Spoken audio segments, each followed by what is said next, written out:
أشهد أن محمدا رسول الله.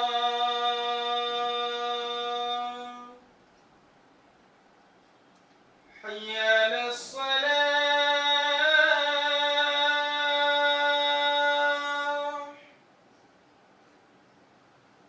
حي على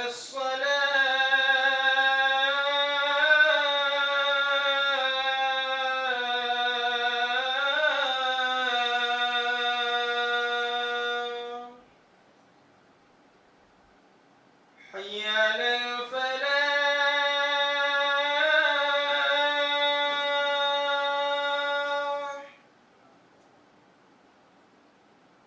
حي على الفلاح.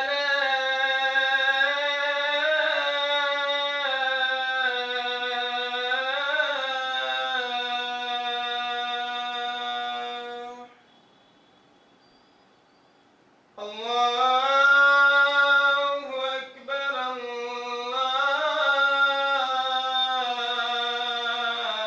الله أكبر.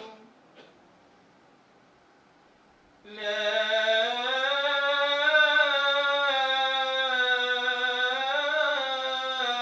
إله إلا الله.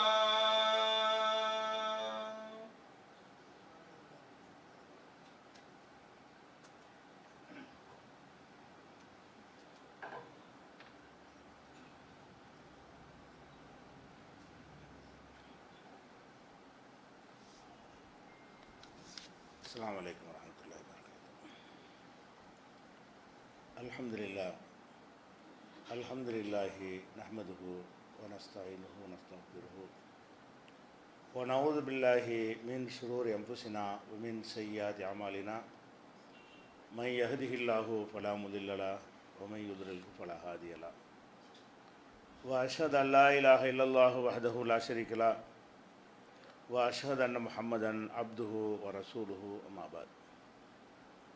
கண்ணியத்திற்குரிய எல்லாம் வல்ல அல்லாஹு ஜல்ல ஷானஹு தஆலாவின் நல்லடியார்களே, அல்லாஹுடைய அழகிய பண்புகள் என்ற இந்த ஜும்மா தொடர் உரையிலே கடந்த வாரம் அல்லாஹ்வுக்கு கைகள் இருக்கின்றன, அவனுடைய கைகளால் என்னென்ன காரியங்கள் எல்லாம் செய்கிறான் என்பதற்குரிய சான்றுகளை சிலவற்றை பார்த்தோம். அதன் தொடர்ச்சியாக இன்னொரு செய்தி, வரலாற்று செய்தி. நபிகள் நாயகம் ஸல்லல்லாஹு அலைஹி வஸல்லம் சொல்கிறார்கள், ஆதம் அலைஹிஸ்ஸலாம் அவர்களும் மூசா அலைஹிஸ்ஸலாம் அவர்களும் ஆன்மீக உலகத்தில் சந்திக்கிறார்கள். அது நமக்கெல்லாம் கண்டுபிடிக்க முடியாது. அல்லாஹ்வுடைய தூதருக்கு வஹி மூலம் அறிவிக்கப்படுகிற காரணத்தினால் அவங்க அதை நமக்கு சொல்லித்தர்றாங்க. ஆதம் அலைஹிஸ்ஸலாம் அவர்களும் மூசா அலைஹிஸ்ஸலாம் அவர்களும் ஒரு ஆன்மீக உலகத்தில் அவங்க ரூஹுகளை எல்லாம் சந்திக்கிற ஒரு ஏற்பாட்டை எல்லாம் செய்கிறான். அப்போ மூசா அலைஹிஸ்ஸலாம் அவர்கள் ஆதம் அலைஹிஸ்ஸலாத்தில் ஒரு குற்றப்பத்திரிக்கை வாசிக்கிறாங்க.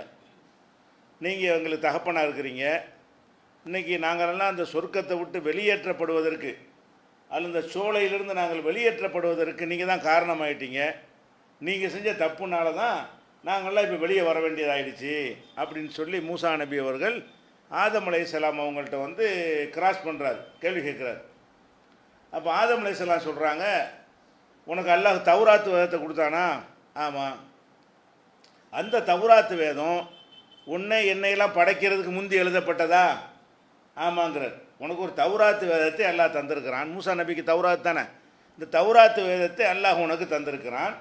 அந்த தௌராத்து வேதம் என்னையை படைத்த பிறகு எழுதப்பட்டதா? இல்லை, உனக்கு தந்தது லேட்டாக இருக்கலாம். இந்த வேதம் எழுதப்பட்டது நம்மளெல்லாம் படைக்கிறதுக்கு முன்னாடியே. குரான் அப்படி தான். குரான்கிற வேதத்தை நபிகள் நாயகம் ஸல்லல்லாஹு அலைஹி வஸல்லம் எல்லாம் எடுத்து கொடுத்தாலும் அது லவ்ஹுல் மஹ்ஃபூஸில் இருக்கிறது. இன்னஹு லகுர்ஆனுன் கரீம் ஃபீ கிதாபின் மக்னூன். இந்த குரான் வந்து பாதுகாக்கப்பட்ட பதிவேட்டில் இருக்கிறது. அதிலிருந்து எடுத்து கொண்டு வந்து ஜிப்ரீல் தருகிறார். அதுதான் 1400 வருஷத்துக்கு முன்னாடி உள்ளது. குரான் அப்போ தான் எழுதுகிறாங்கடா? இல்லை. குரான் வந்து பதிவேட்டில் உலகத்தில் நடக்க வேண்டியது, நடக்க இருப்பது அத்தனையும் எழுதும் பொழுது இந்த குரானையும் அல்லாஹ் அதில் பதிவிட்டு விடுகிறான். அதே போல் தான் தௌராத்தையும் பதிவிட்டுருக்கிறான். அப்போ இந்த தௌராத்து சம்பந்தமாக மூசா நபி ஆதம் அலைஹிஸ்ஸலாம் கேட்குறாங்க, உனக்கு அல்லாஹ் அந்த தௌராத்து தந்தான், தரும்போது தான் எழுதுனானா? இல்லை. உன்னைய படைக்கிறதுக்கு முன்னாடியே தௌராத் எழுதிட்டானான்னு கேட்குறாரு. ஆமாம். அப்போ மூசா நபிட்ட ஆதம் அலைஹிஸ்ஸலாம் கேட்குறாங்க, நீ உனக்கு தரப்பட்ட தௌராத்தில் ஆதம் அலைஹிஸ்ஸலாம் தவறு செய்தார், வழிகட்டு விட்டார் என்று வசனம் இருக்குதா அப்படின்னு கேட்குறாரு. ஆமாம் இருக்குது. அப்போ ஏற்கனவே எழுதி வச்சா நடந்திருக்கு, என்னையே நீ கேள்வி கேட்குற? ஏற்கனவே அல்லாஹ் வந்து என்னையை படைக்கிறதுக்கு முன்னாடியே ஆதம் தப்பு செய்தார்னு எழுதி வச்சுவிட்டான், அதனால் வழிகட்டு விட்டார்னு எழுதிவிட்டான். அவன் எழுதியதை மீறி எனக்கு நடக்க இயலுமா? அவன் எழுதியது தான் நடந்திருக்கும் பொழுது என் மீது எப்படி இந்த குற்றப்பத்திரிக்கை வாசிக்க முடியும்? நான் தவறு செஞ்சேன், வெளியேற்றி விட்டார்னு அல்லாங்கிறது உண்மை. ஆனால் அதை நானாக செஞ்சேன், அப்படி தான் நல்லா சிஸ்டம் பண்ணிட்டான். நான் இந்த தவறு செய்வேன் என்று அவன் தான் முடிவெடுத்திருக்கிறான்.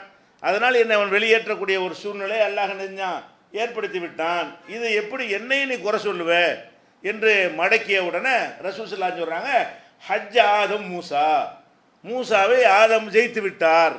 இந்த வாதத்தை வச்சோன்னு அவருக்கு ஆன்சர் பண்ண முடியலை, மூசா ஜெயித்துட்டார்னு வருது. இந்த சம்பவத்தில் மூசா நபிட்ட வந்து ஆதம் அலைஹிஸ்ஸலாத்திட்ட மூசா பேசும்போது ஒரு வாசகத்தை சொல்கிறார். என்ன வாசகம்?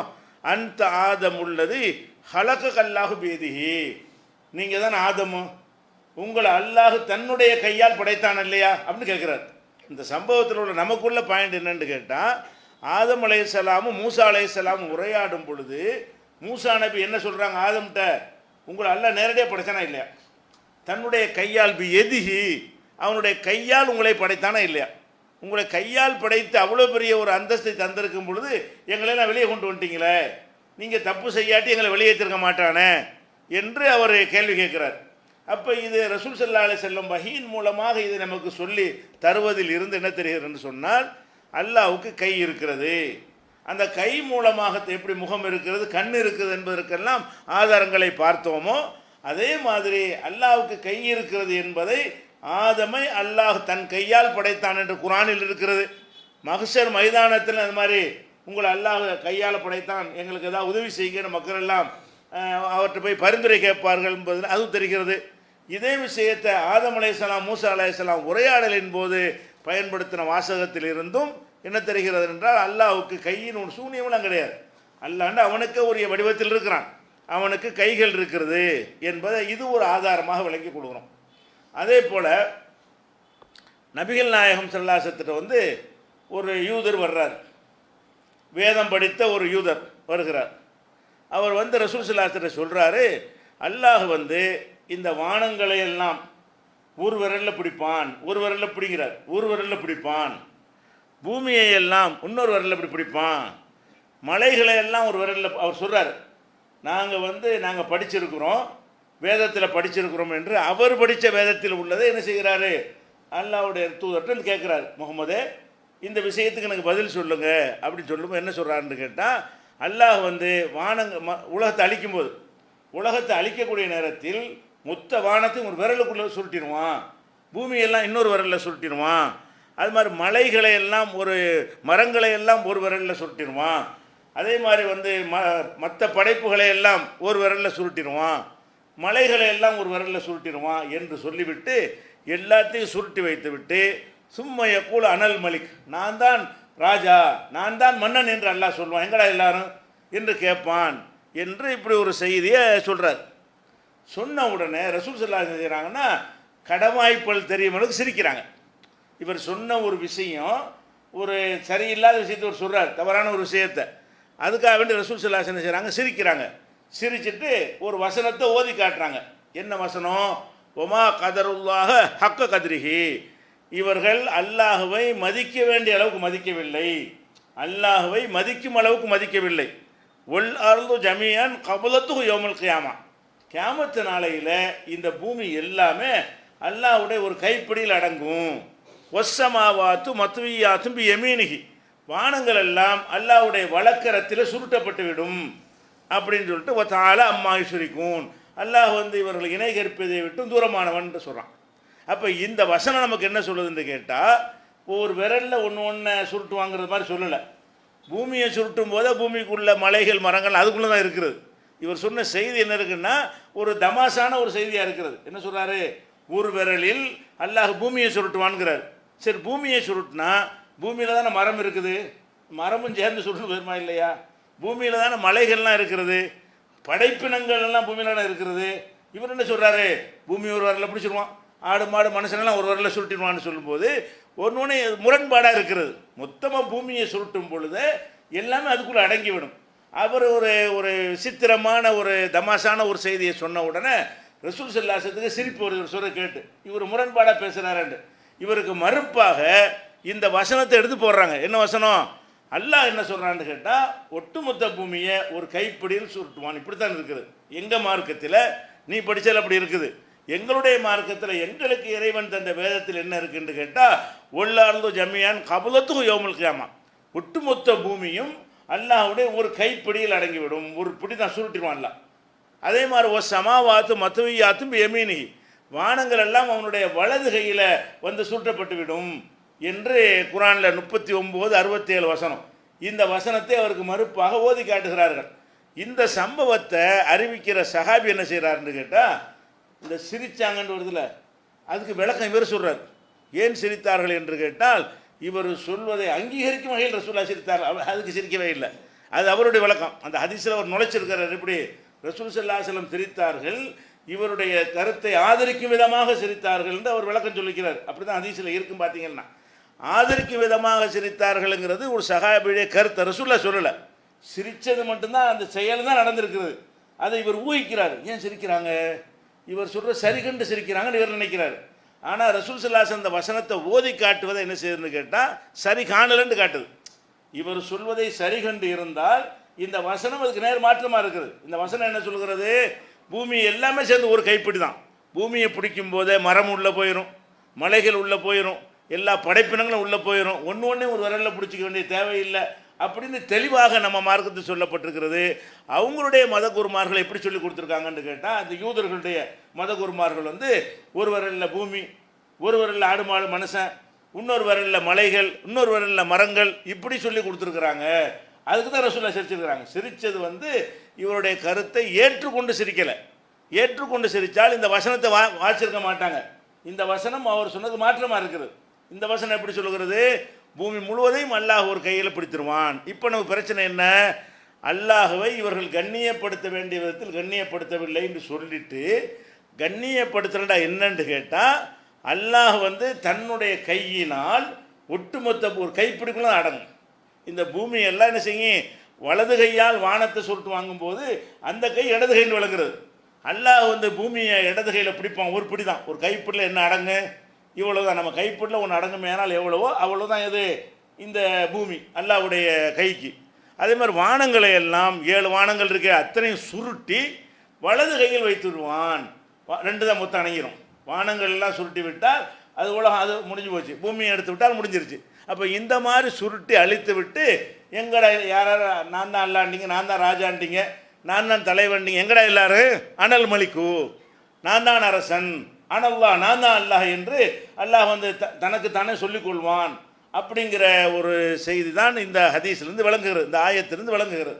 அப்போ நம்ம இதில் என்ன விளங்குறோம், உலகத்தை அழிக்கும் பொழுது ஆகுன்னு சொல்லி அழிச்சிடலாம்ல.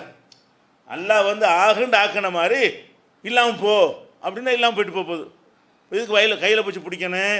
அவனுடைய கைகளில் பிடித்து சுருட்டுவான் என்று சொன்னால் கை இருக்குது, அந்த கையை கொண்டு சில காரியங்களை செய்வான். அப்படியான காரியங்களில் ஒன்று இது. இப்படி தான் பிடிக்கணுன்ற அவசியம் கிடையாது. அல்லாஹ் நாடினால் அழிஞ்சு போனால் அழிஞ்சு போயிடும். உண்டாகண்டா உண்டாக்க முடிகிற மாதிரி இல்லாமல் போண்டா இல்லாமல் போய்விடும்.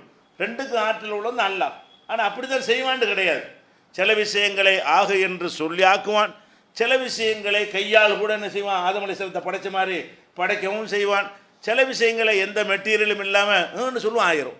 அப்போ 2 விதமாகவும் அல்லாஹ் வந்து ஆக்கவும் செய்வான், அழிக்கவும் செய்வான். அந்த வகையில் உலகத்தை அழிக்கும் பொழுது ஆகு என்று சொல்லி ஆக்கியது போல தொலைஞ்சு போய் என்று சொல்லி என்ன செய்யலாம், அழித்து விட முடியும். ஆனால் அவன் எப்படி அழிக்கிறானா, அல்லாஹ் வலது கையால் வந்து வானங்களை சுருட்டி கொள்கிறான், இடது கையால் பூமியை பிடித்துக் கொள்கிறான் என்று நம்ம விளங்கும் வகையில் இந்த வசனத்தை அமைத்திருக்கிறான். இது வந்து புகாரியில் 7414வது ஹதீஸில் இருக்கிறது. அப்போ அல்லாஹ்வுடைய வலது இடதுன்னு வரையெல்லாம் சொல்லப்படுது பாருங்களேன். கையால் பிடிப்பான்னு சொல்வதை விட வலதுகை இடதுகை நம்ம சொல்கிறோம் இல்லையா, அந்த மாதிரி வாசகத்தையே பயன்படுத்தி வலது கையால் அம்புட்டு வானத்தையும் சுருட்டிடுவான், எல்லாம் உள்ளடங்கி போயிடும் அப்படின்னு சொன்னால், அப்போ அல்லாஹ் நம்ம எப்படி விளங்கணும், சூனியன்று விளங்கக்கூடாது. அவனுக்கே உரிய ஒரு பிரம்மாண்டமான கையினா நம்ம கை மாதிரி கிடையாது, இந்த மொத்த வானத்தையும் சுருட்டி கைக்குள்ளே வச்சுக்கிற அளவுக்கு பிரம்மாண்டமாக இருக்கும். அந்த அளவுக்கு அல்லாஹுடைய வல்லமையும் தோற்றமும் இருக்கும் என்பதற்கு இந்த ஒரு ஹதீஸ் ஆதாரமாக இருக்கிறது.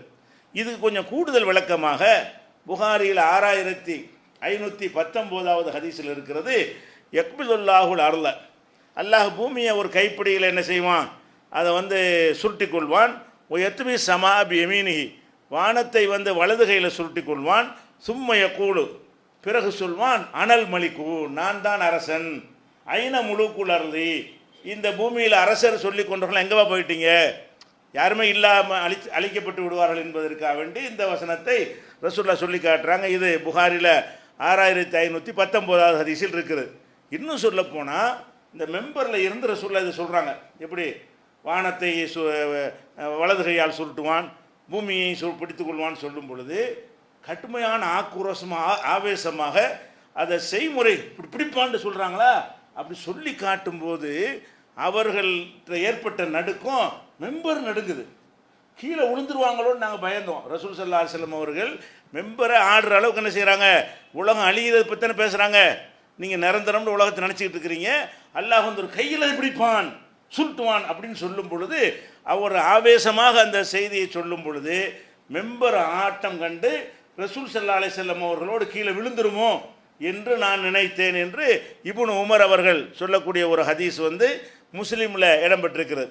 இந்த மாதிரி எல்லாம் எதுக்கு ரசூல் ஸல்லல்லாஹு அலைஹி வஸல்லம் அவர்கள் பிடிக்கிறது தான். அதனால இது சொல்கிறாங்க, இந்த கையால் செய்கை செஞ்சு பிடிக்கிற மாதிரி செய்கை செஞ்சு காட்டுறாங்க. அப்படி காட்டும் பொழுது மெம்பர் விழுந்துடுற அளவுக்கு அந்த செய்கையை காட்டியிருக்கிறாங்க என்ற ஒரு செய்தியை நம்ம பார்க்குறோம். அப்போ இது என்னத்தை காட்டுகிறது, அப்போ அல்லாஹ்னா ஒன்றும் இல்லாதவன் நினைக்கிறோம்ல, அதை மாற்றணும். அல்லாஹ்னா அவனுக்கே ஒரு பார்வை இருக்கிறது, அவனுக்கு செவி இருக்கிறது. என்ன வித்தியாசம், லைசக்க மிதிலிகி செய்வன், அவனை போல் எதுவும் கிடையாது. பார்வை இருக்குது நம்ம பார்வை மாதிரியா, கேள்வி இருக்குது நம்ம கேள்வி மாதிரியா, கை இருக்குது நம்ம கை மாதிரியா, இல்லை வலிமை கூடுனது அதனுடைய ஆற்றல் வேறு அப்படின்னு விளங்கி கொள்ளணுமே தவிர ஒன்றுமில்லைன்னு விளங்கக்கூடாது. இது முக்கியமான ஒரு பாடம். அதே போல் உலகம்லாம் அழித்தவுடனே இந்த பூமி இருக்குல்ல, வேற ஒரு பூமியை ஆக்கிடுவான். யோமத்து பத்தல் உள்ளார்ந்த கயிறுள்ளார், இந்த பூமியை வேறு பூமியாக ஆக்கி அந்த பூமியில் தான் சொர்க்கமெல்லாம் என்ன செய்யும் படைக்கப்படும். படைத்தவுடனே இந்த ஏற்கனவே இருந்த பூமி இருக்கு இல்லையா, இந்த பூமி எல்லாம் என்ன செய்கிறான்னு கேட்டால் அந்த மக்களுக்கு அப்படியே ஹதீஸில் வருது, தக்குனுள்ளது யோமுல் கியாமத்தி, கியாமத்து நாளையில் இந்த பூமியெல்லாம் ஹுபுசத்தன் வாஹிதா, அந்த பூமியை பூரா ரொட்டி ஆக்கிடுவான். அல்ல ஒரு ரொட்டியாக என்ன செய்வான், ரொட்டினா நெசமா ரொட்டி, அது மண்ணு தான், அது மாவுலாம் கிடையாது. ஆனால் அல்லாஹ் என்ன செய்கிறான்னு கேட்டால் தன்னுடைய வல்லமையை காட்டுவதற்காக வேண்டி பூமியை திண்டு முடிச்சாச்சுன்னா வேறு பூமிக்கு தான் நீங்கள் வந்திருக்கிறீங்க என்று காட்டுவதற்காக வேண்டி தக்குனுல் அர்து யௌமல் கியாமத்தி ஹுபுசத்தன் வாஹிதா, இந்த பூமி கியாமத்து நாளையில் ஒரு ரொட்டியை போல் ஆகிவிடும். ரொட்டியே இல்லை, ரொட்டியாக ஆகிவிடும். எத்த கஃபாவுகள் ஜப்பார் எதுகி, ஜப்பார்னு அல்லாஹ் தன்னுடைய கையால் ஒரு கைப்பிடியில் அது பிடிப்பான். ரொட்டியை பிடித்து விட்டு எந்த மாதிரி நீங்கள் சஃபரில் பிரயாணத்தில் எப்படி ரொட்டியை சுருட்டி கொள்வீர்களோ அந்த மாதிரி இந்த பூமியை ரொட்டியாக ஆக்கி அதை நமக்கு சொர்க்கவாசிகளுக்கு உணவாக வேற கொடுப்பான் என்று புகாரில் 6520வது ஹதீஸில் இருக்கிறது. அப்போ இந்த பூமியை அழிச்சிருவான். அழித்தது மாத்திரம் இல்லாமல் தன் கையில் சுருட்டி பார்த்தா ரொட்டியாக போயிருக்கும். ஒன்றுமில்லாததை பூமியை உண்டாக்குனவனுக்கு அதை ரொட்டியாக உண்டாக்குற பெரிய விஷயம் இல்லை. உண்பதற்குரிய ஒரு பொருளாக என்ன செய்வோம், அதை மாற்றி நம்ம சொர்க்கவாசிகள்லாம் சாப்பிட கொடுத்து நம்ம இருந்த பூமி காலி திண்டு முடிச்சிட்டோம், இது வேறு உலகத்துக்கு வந்திருக்கிறோம் என்று காட்டுவதற்காக அதை செய்வான் என்பது புகாரியில் 6520வது ஹதீஸில் இருக்கிறது. அப்போ இதெல்லாம் எதுக்கு இதெல்லாம் ரசூல் ஸல்லல்லாஹு அலைஹி வஸல்லம் சொல்லி காட்டுறாங்க, அல்லாஹ்வை பற்றி தக்க முறையில் புரிந்து கொள்ளணும். அல்லாஹ்வை நம்ம இஷ்டத்துக்கு நம்ம இப்படி இருந்தால் தான் அல்லாஹ் இருக்குது நம்ம விளங்கிடக்கூடாது. இந்த மாதிரி அல்லாஹ் இருந்தால் சிறப்பாக இருக்குமே நம்ம ஒரு உருவத்தை உண்டாக்கி கொள்ளக்கூடாது. அல்லாஹ் தன்னை பற்றி என்ன சொல்கிறானோ அதுதான் அல்லாஹ். அல்லாஹ்வுடைய ரசூல் அல்லாஹ்வை பற்றி என்ன சொல்கிறார்களோ அவன் தான் அல்லாஹ். அப்போ நம்மளா ஒரு அல்லாஹ்வுக்கு சில விஷயங்கள் என்ன செய்யக்கூடாது, வியாக்கியாங்கனை கொடுத்து செய்யக்கூடாது என்பதற்காகத்தான் இதெல்லாம் எடுத்து காட்டப்படுகிறது. அதே போல் ரசூல் ஸல்லல்லாஹு அலைஹி வஸல்லம் சொல்கிறாங்க, நேர்மையாக நடந்த மக்கள் இருக்காங்க இல்லையா, அவங்க என்ன செய்வாங்கன்னு கேட்டால் அல்லாஹ் தன் வலப்புறத்தில், அல்லாஹ்வுக்கு வலப்புறமா அப்படி ஹதீஸில் வருது, அலா மனாபிர மின்னூரின் அன் யமினிர் ரஹ்மான், ரஹ்மானுடைய வலதுகை பக்கமாக ஒளியால் ஆன மேடை இருக்குமா.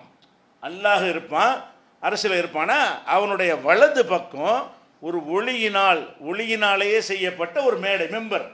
மனாபிர்னு ஒரு மெம்பர் வருது. அந்த மெம்பரில் என்ன செய்வான்னு கேட்டால், நேர்மையாக நடக்கிறாங்கல்ல துன்யாவில், அவங்கள உட்கார வைப்பான். ஒவ்வொருத்தரும் ஒரு ஸ்டேஜ் கொடுக்குற மாதிரி, ஒவ்வொருத்தரும் உட்கார வைப்பதற்காக வேண்டி ஒரு அந்தஸ்து எல்லாம் கொடுக்குற மாதிரி அல்லாஹ்வுடைய வலப்புறமாக ஒளியால் ஆன ஒரு மேடைகள் அமைக்கப்பட்டிருக்கும்.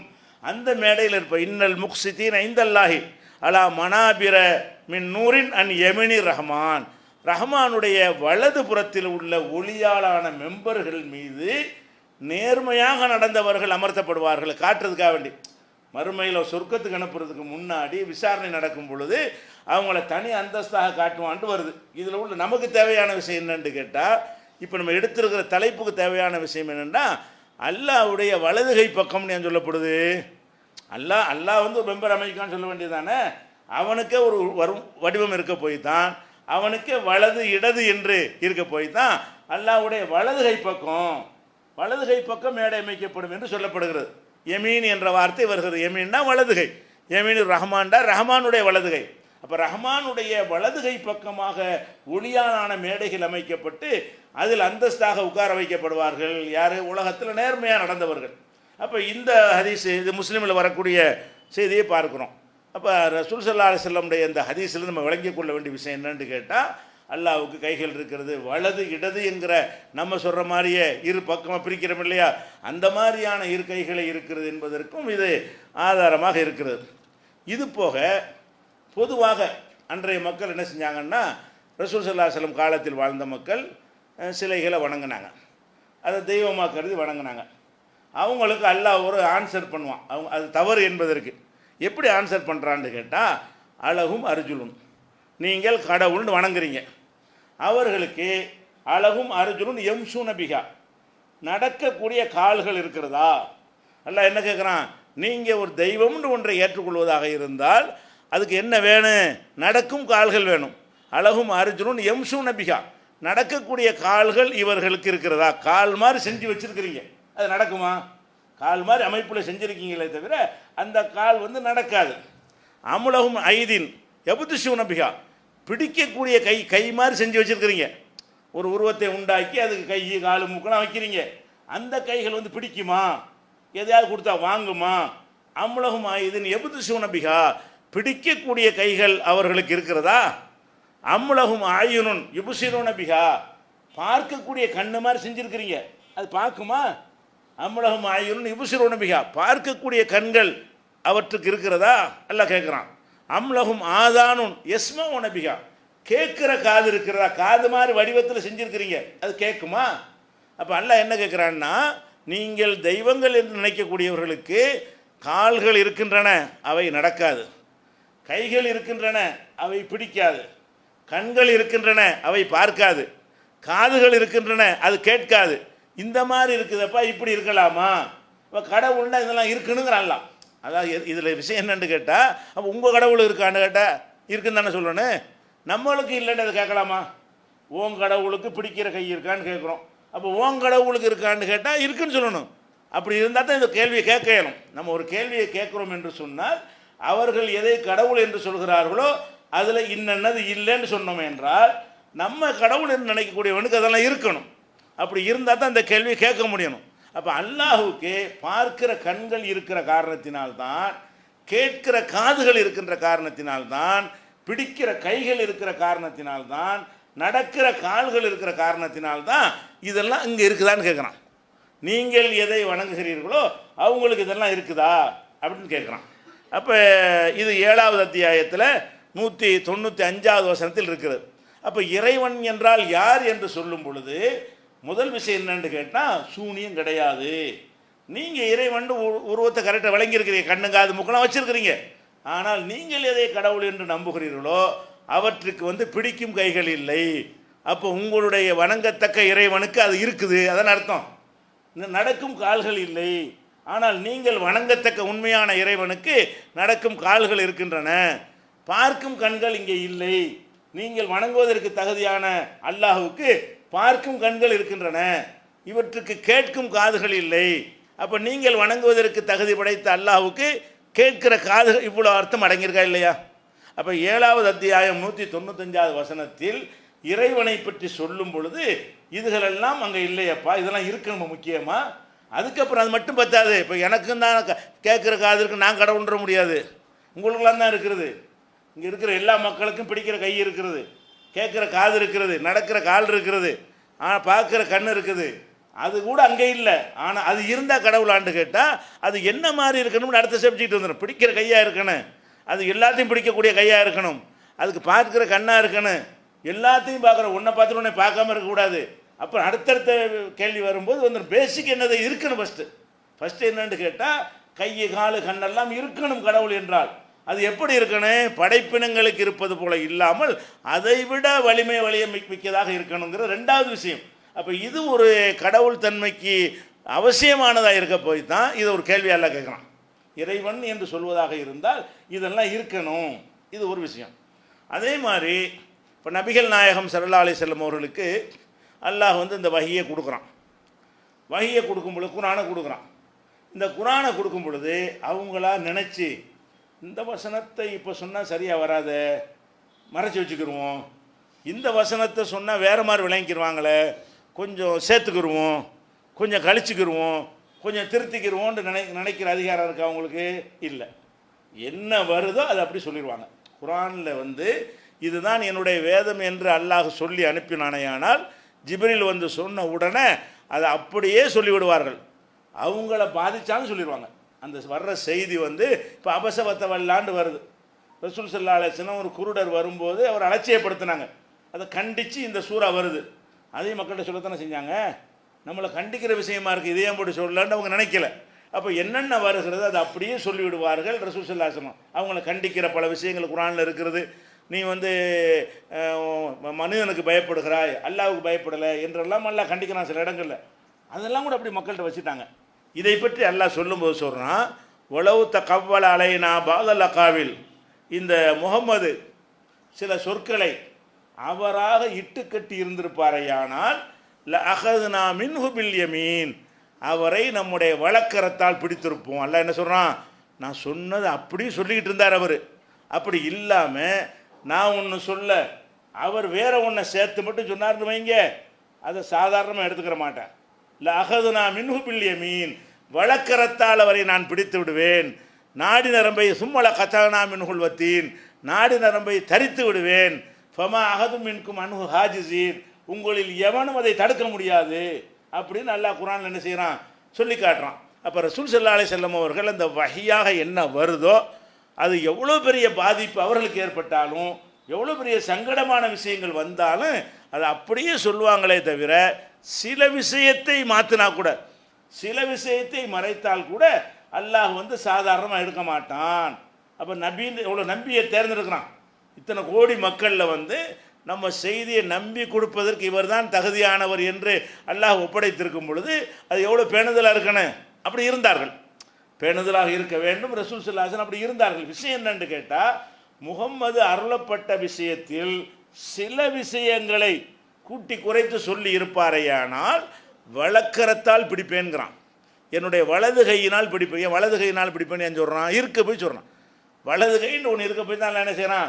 வலது கையில் பிடிக்கிறேன்னா வலது கையில் பிடிச்சா இறுக்கமாக பிடிக்கிறது, இடது கையில் பிடிக்கிறது இப்படி கொஞ்சம் கம்மியாக இருக்கும். வலது கையில் பிடிச்சா எடுத்தா யாரும் பொடிங்கிட்டு போக முடியாது, வலிமையாக பிடிப்போம். வலிமையாக பிடிப்போம் என்று சொல்வதற்கு தான் எல்லாம் சொல்கிறான். இருந்தாலும் வலது இடதுன்னு இருக்க போய் தான் அந்த வலது கையால் பிடிப்பேன்கிற வார்த்தையை சொல்லுகிறான். இது குர்ஆனில் 69வது அத்தியாயத்தில் 45, 46 வசனங்களில் இருக்குது. அப்போ இதில் நம்ம என்ன வழங்குகிறோம்? அல்லாஹ் ரப்புல் ஆலமீனுக்கு கண்ணுங்காதெல்லாம் இருக்கிற மாதிரி வசனங்கள் இருப்பது போலவே அவனுக்கு கைகள் இருக்கின்றன. அந்த கைகளை கொண்டு என்னவெல்லாம் அவன் செய்வான். சக்தி வலிமைங்கிற அர்த்தத்திலும் கை இருக்கிறது. ஆனால் நாம் சொன்ன இடங்கள் பூராவுமே நிஜமாகவே இந்த கையைத்தான் குறிக்கிறது என்று இருக்கிற காரணத்தினால் அல்லாஹ்வுக்கு கைகள் இருப்பதாக நம்பணும், உடம்பு இருப்பதாக நம்பணும், கண் இருப்பதாக நம்ப வேண்டும், காது இருப்பதாக நம்ப வேண்டும். அவனுக்கு கை இருப்பதாகவும் கைகள் இருப்பதாகவும் வலது இடது என்ற கைகள் இருப்பதாகவும் என்ன செய்யணும்? நம்ப வேண்டும். அதற்கான சான்றுகள்லாம் இருக்கிறது. அது போக அல்லாஹ்வுக்கு கைகள் இருப்பது போல கால்கள் இருக்கிறது என்பது மிகப்பெரிய சான்றாக, இறைவனுக்கு பெரிய சான்றாக எல்லாம் என்ன செய்யறான்? அவனுக்கு கால்கள் இருப்பதை பெரிய முக்கியத்துவமான ஒரு ஆதாரமாக சொல்லி காட்டுகிறான். இன்ஷா அல்லாஹ் அதை வந்து அடுத்தடுத்த வாரங்களில் பார்க்கலாம்.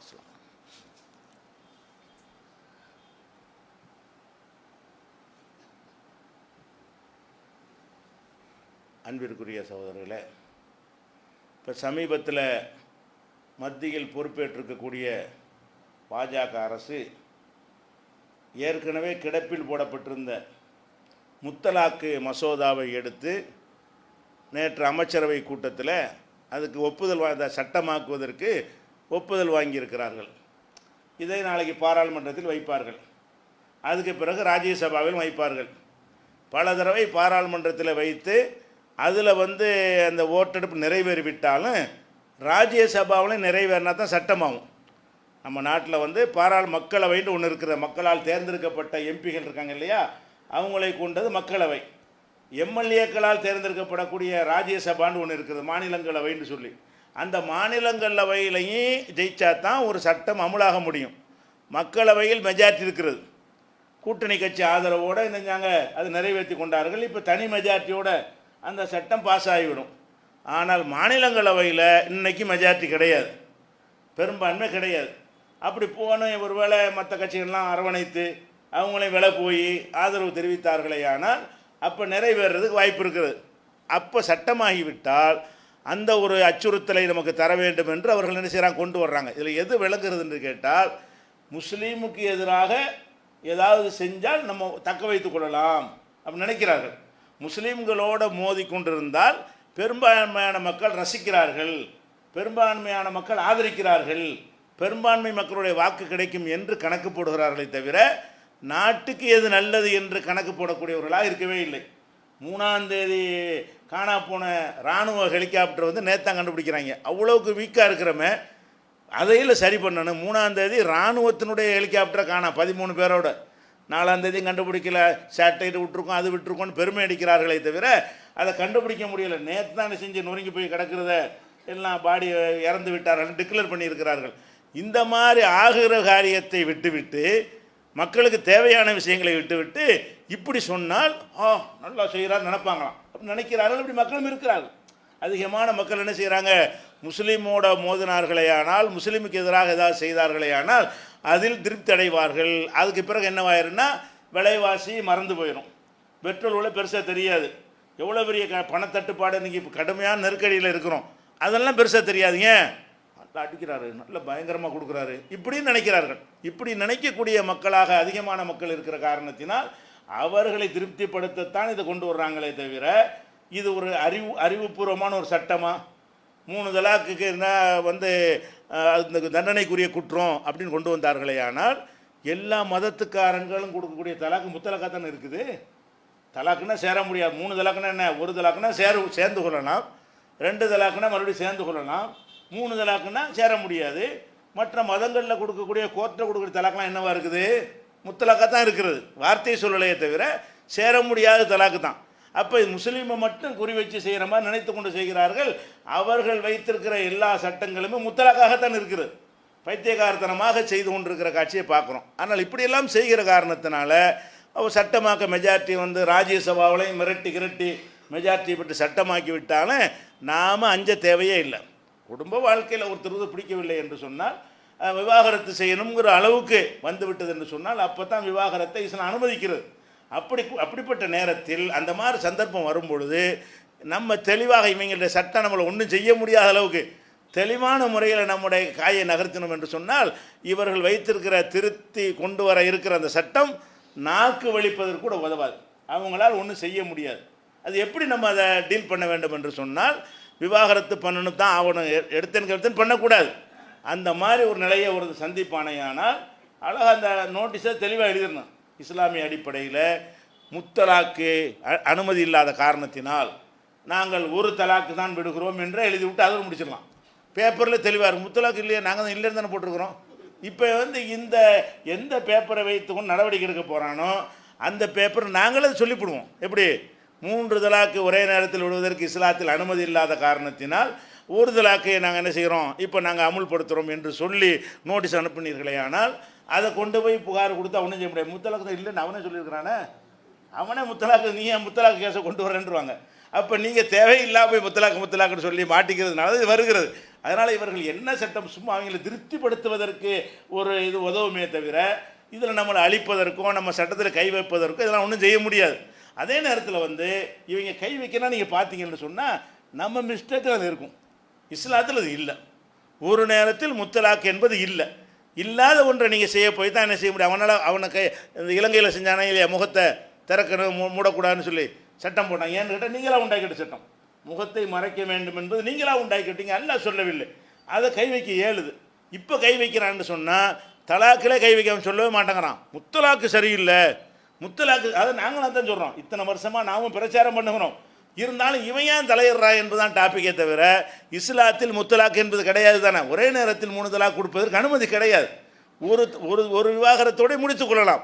பல வருஷத்துக்கு பிறகு விரும்பினால் சேர்ந்து கல்யாணம் பண்ணி கொள்ளலாம், இல்லைன்னா அப்படி விட்டுடலாம். அப்படி தான் மார்க்கத்தில் இருக்கே தவிர முத்தலாக்கு கிடையாது என்றாலும் இவர்கள் அதில் தான் கை வைக்க முடிகிறது. எதில் நம்ம எதில் மிஸ்டேக் பண்ணியிருக்கிறோமோ, நம்ம எதில் தப்பு செஞ்சுருக்கிறோமோ அதில் தான் கை வைக்கிறார்கள் என்பதையும் கூடுதலாக புரிந்து கொள்ள வேண்டும். அப்போ இஸ்லாத்தில் இல்லாத இது போன்ற செயல்களை நம்மளை விட்டு ஒழிக்கணும்.